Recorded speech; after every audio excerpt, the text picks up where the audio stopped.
This is my boyfriend Musashi, and he's a professional chef in New York. This is R&D Mondays, where Musashi experiments with making a new dish.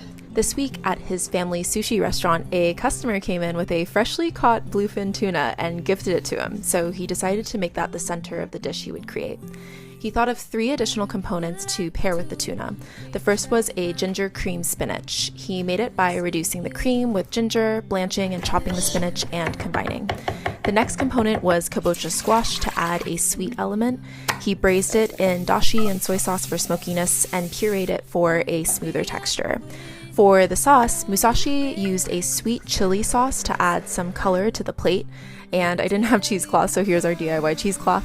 Finally, with the tuna itself, Musashi experimented with some rice flour to see if it would crisp up the tuna nicely. He had just used this technique on duck skin that week, but eventually decided against that because the texture of the tuna itself seemed a little off. Once we had all of the components, one of the major challenges with this dish was plating. He tried 3 plates overall. Musashi eventually determined that he had cut the tuna steaks too big and needed to cut it a bit smaller, so after some tries, he landed on this plating. The flavors worked well together and the tuna was so fresh and delicious. Musashi wasn't super happy with the end product, but that's R&D Mondays.